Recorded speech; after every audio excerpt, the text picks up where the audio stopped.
ये आदमी हर दिन $500 बचाता है। वो पिछले 35 सालों से ऐसा कर रहा है।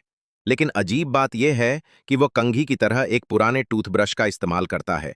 यहां तक कि उसका आईना भी नेल क्लिपर से बना है।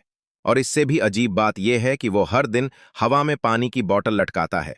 वो उसमें सुई से छोटे छोटे छेद करता है और उसी पानी से शांति से नहाता है। फिर वो बनियान पहनता है, अपने हेडफोन लगाता है और सुबह की कसरत शुरू करता है। लेकिन वह जिस जगह कसरत करता है वह एक सीढ़ी है जो स्नैक्स और ड्रिंक्स से भरी हुई है। कसरत खत्म करने के बाद वह अपने हेडफोन निकालता है, घुटनों के बल बैठता है और प्रार्थना करना शुरू करता है। लेकिन उसकी प्रार्थना किसी भगवान से नहीं है, वह एक छोटे से लाल बैग से है। वह बहुत गंभीर दिखता है क्योंकि उस ताजा बैग के बिना वह यहाँ जीवित नहीं रह सकता। 35 साल तक इस अंतहीन चक्र में फंसे रहने के बाद यह बैग ही उसके जिंदा रहने की एकमात्र उम्मीद है। जब प्रार्थना खत्म होती है तो वह बैग खोलता है। वो जूस का डिब्बा निकालता है, उसे धीरे से दीवार के पास रखता है, फिर उसमें से पैसों का बंडल निकालता है और शांति से उसे पैसों के पहाड़ में जोड़ता है। अंत में वह बैग साफ करता है, सब कुछ अच्छी तरह करता है और उसका दिन का काम पूरा हो जाता है। फिर वह आराम करता है और किताब पढ़ना शुरू करता है। लेकिन ऊपर रहने वाला बूढ़ा आदमी बिल्कुल अलग है। 35 साल से यहाँ फंसे रहने के बाद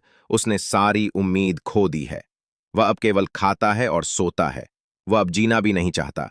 उसकी सीढ़ियों के आसपास कूड़े का ढेर है जो नीचे की साफ जगह के बिल्कुल अलग है। लेकिन उसे गंदगी की परवाह नहीं है क्योंकि हर दिन सब कुछ रीसेट हो जाता है। चाहे कितना भी कचरा हो, कुछ भी खत्म नहीं होता। लेकिन कोई भी यह विश्वास नहीं करेगा कि यह बूढ़ा आदमी कभी पुलिस ऑफिसर था और वह युवक, वह तो बस एक चोर था। और 35 साल पहले इस युवक के भाई की हत्या उस बूढ़े पुलिस ऑफिसर की वजह से हुई थी। लेकिन इस अंतहीन चक्र में जहां कोई नहीं बच सकता, वे दोनों अपनी नफरत भूल गए। ऐसा लग रहा था कि उनका जीवन हमेशा शांति से चलता रहेगा। लेकिन फिर कुछ अजीब होता है। एक दिन बूढ़ा आदमी अचानक अपना सिर पकड़ लेता है और जोर से चिल्लाता है। युवक उसके पास दौड़ता है। दर्द असहनीय है।